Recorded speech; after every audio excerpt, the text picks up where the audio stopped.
নমস্কার বন্ধুরা, পরমেশ্বর মিনিস্ট্রিজ পাওয়ার ইউটিউব চ্যানেলে আপনাদের সবাইকে স্বাগত। আজকের ভিডিও থাম্বনেল দেখে আপনি নিশ্চয়ই বুঝতে পেরেছেন ভিডিও কোন টপিকের। কারণ কি আজকে ভিডিও থাম্বনেল এটাই বলা হয়েছে, মধ্যস্থকারী কে, মানুষের জীবনে মধ্যস্থকারী কে। অর্থাৎ যখন আপনি বিশ্বাস করেছেন, আজকে বিশ্বাসে চলছেন, আপনার জীবনে মধ্যস্থকারী হিসেবে কে কাজ করছে। আর তাই অবশ্যই এই বিষয়টিকে নিয়ে আলোচনা করব। তাই অনেকেই কমেন্ট করেন যে দাদা ভাই এই বিষয়টি নিয়ে শেখান, মানুষের যারা বিশ্বাস করেছেন বেসিক্যালি তাদের জীবনে মধ্যস্থতাকারী কে রয়েছেন। আর অবশ্যই ভিডিওটিকে মনোযোগ সহকারে যদি প্রথম থেকে শেষ পর্যন্ত দেখেন তাহলে আপনি স্পষ্ট বুঝতে পারবেন। ওকে, আর চ্যানেল নতুন দর্শক হলে চ্যানেলটিকে সাবস্ক্রাইব করে পাশে থাকা বেল বাটনটিকে অন করবেন, কারণ কি এই চ্যানেলে আমরা প্রতিদিন পরমেশ্বরের বিষয়ে আমরা বাক্য ভিডিও নিয়ে আসি, যেগুলো আপনাদের জন্য আত্মিকভাবে উৎসাহিত করে এবং বিশ্বাসে আগে নিয়ে যেতে সাহায্য করে। তাই অবশ্যই পরমেশ্বর পিতা যেটা বলে সেটা শুনে চলুন।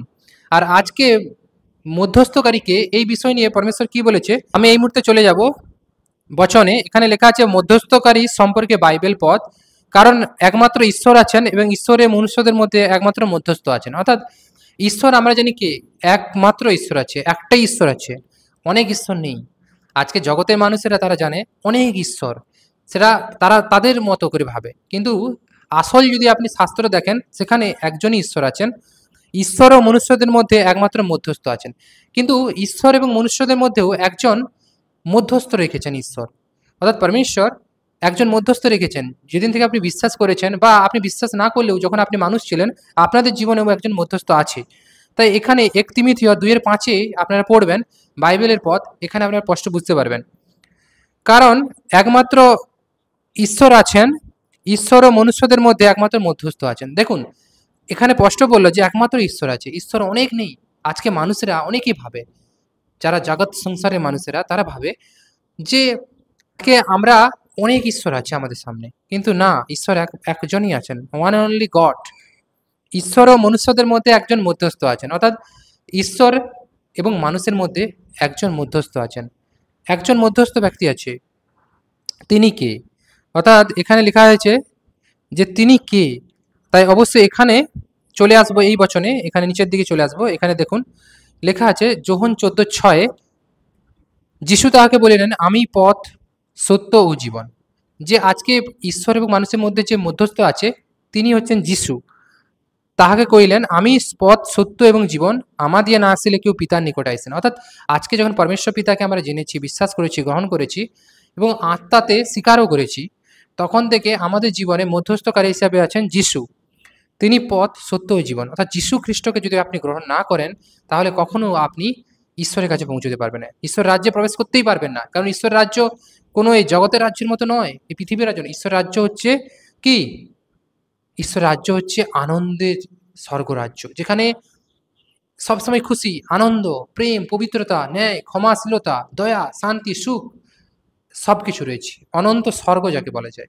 আর নরক যেটা শয়তানের জন্য বানানো হয়েছে সেটা হচ্ছে অনন্ত নরক, যেখানে মানুষেরা পাপ করে, ঈশ্বরকে যারা গ্রহণ করেনি, যিশুকে যারা গ্রহণ করেনি, তাদেরকে সে নরকে ফেলা হবে। আর সেই নরকে তারা কি করবে? কষ্ট, দুঃখ, যন্ত্রণা সমস্ত কিছু পাবে। কারণ কি নরকের রাস্তা চওড়া আর স্বর্গে যাওয়ার রাস্তা ছোট। তাই অবশ্যই এটা আমাদেরকে জানতে হবে। কারণ কি অনেক মানুষ আছেন, অনেক বিশ্বাসী ভাই বোনেরা আছেন যারা এখনো পরমেশ্বরকে বিশ্বাস করে সঠিক অনুসারে চলছেন না। হয়তো সঠিক শিক্ষা আপনি পাননি, তাহলে অবশ্যই পরমেশ্বর মিনিস্ট্রি আপনার জন্য রয়েছে। কারণ কি এখানে পরমেশ্বর পিতা তার সঠিক শিক্ষাটাকে দেয়, তার বেস্ট তাকে দেওয়ার চেষ্টা করে। অর্থাৎ যেটা আপনার প্রয়োজন, যেটা আপনি ভাবছেন এতদিন শিখতে পারছেন না। অনেক অনেক জায়গায় অনেক অনেক ভাই বোনরা কমেন্ট করেছে, প্রতিনিয়ত আমাদেরকে কমেন্ট করে যে দাদা ভাই আর এরকম আমি আত্মিকতায় বেড়ে উঠতে পারছি না, আমি বিশ্বাস করেছি আজ 2 বছর হয়ে গেছে, আমার রোগ এখনো পর্যন্ত আমার জীবন থেকে যাচ্ছে না।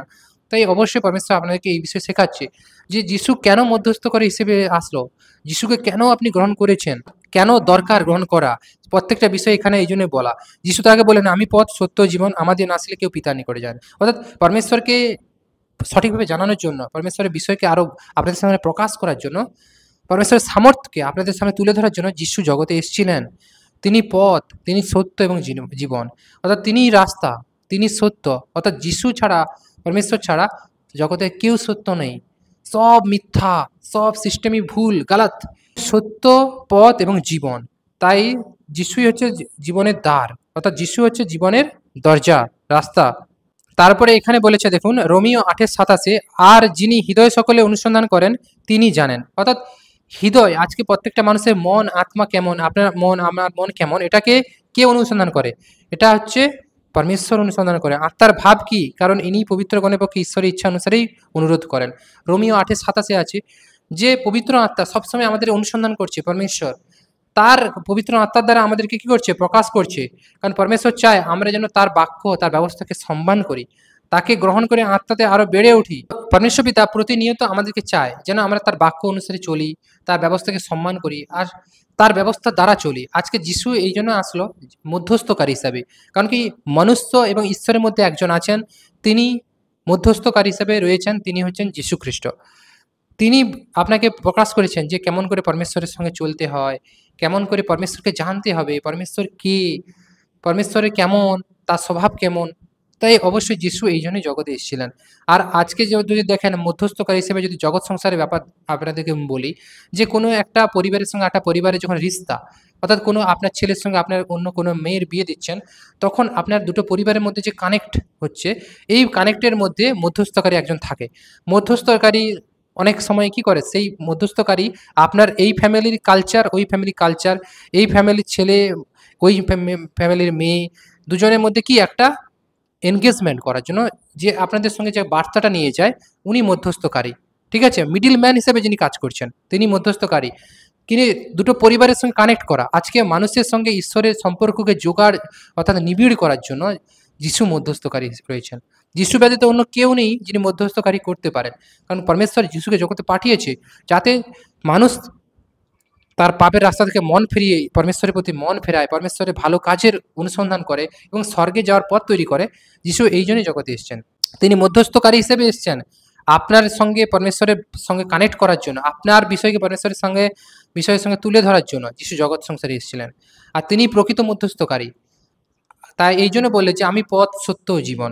2 করিন্থীয় 5:21 বলছে, যিনি পাপ জানেন নাই তাহাকে তিনি আমাদের পক্ষে পাপ স্বরূপ করিলেন। অর্থাৎ যিশু পাপ করেনি, যিশু কোনো পাপ করেনি, যিশুর মধ্যে কোনো ভুল নেই। তবুও তিনি পাপ না করেও জগতের মানুষের সমস্ত কষ্ট, দুঃখ, যন্ত্রণা, পাপ সমস্ত নীরবে বহন করেছেন। তাহাকে তিনি আমাদের পক্ষে পাপ স্বরূপ করিলেন। অর্থাৎ যিশু পাপ না করেও পাপের বোঝা বললেন, পাপের দণ্ড নিলেন আপনার জন্য, আমার জন্য, সমস্ত মানুষের জন্য। কারণ এতটাই ঈশ্বর জগৎকে প্রেম করলেন যে আপনার একজাত পুত্রকে জগতের জন্য বলিদান করিলেন। যিশু আজকে আপনার জন্য, আমার জন্য ক্রুশে গিয়েছেন। এটা আপনি যখন মেহসুস করবেন, অনুভব করবেন, তখন আপনি ছুটকারা পাবেন, পরিত্রাণ পাবেন আর পরমেশ্বরকে জানতে পারবেন। যেন আমরা তাহাতে ঈশ্বরের ধার্মিকতার স্বরূপ হই। অর্থাৎ এর ফলে আমরা কি হবো? ঈশ্বরের সঙ্গে আমরা ধার্মিকতা স্বরূপ হই। ঈশ্বর কোনো ধর্ম বানায়নি, ঈশ্বরের সঙ্গে আমরা আবার যোগাযোগ কানেক্ট করতে পারি। তাই অবশ্যই পরমেশ্বর যা শেখায় এই বিষয় নিয়ে আমরা চলি, পরমেশ্বর যা বলে এই বিষয় নিয়ে আমরা প্র্যাকটিক্যাল করি, তখন আমরা আমাদের জীবনে আমরা ঈশ্বরের মহিমাকে দেখতে পাবো। পরমেশ্বর পিতা ধন্যবাদ মহান যিশুর নামে।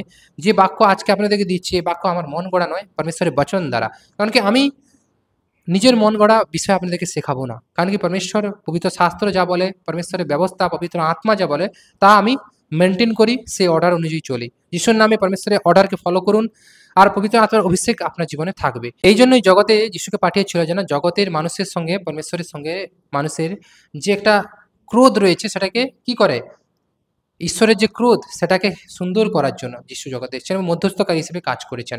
তো এতটাই বলি। তো পরমেশ্বর পিতা আবারও দেখা হবে পরবর্তী কোনো ভিডিও নিয়ে আপনাদেরকে শেখাবে। তাই অবশ্যই ভিডিও লাইক, কমেন্ট, শেয়ার করতে ভুলবেন না। আর চ্যানেল নতুন হলে চ্যানেলকে সাবস্ক্রাইব করে পাশে থাকা বেল বাটনটি অন করে দেবেন। কারণ কি এই চ্যানেলে প্রতিনিয়ত পরমেশ্বরের বিষয়ে আলোচনা করি, যেগুলো আপনাদেরকে পারফেক্ট একজন আত্মিক লিডার, বিশ্বাস হিসাবে আগে বাড়াতে সাহায্য করে। ধন্যবাদ পিতা পরমেশ্বর, ধন্যবাদ মহান যিশু। Amen. Praise of Lord. Amen.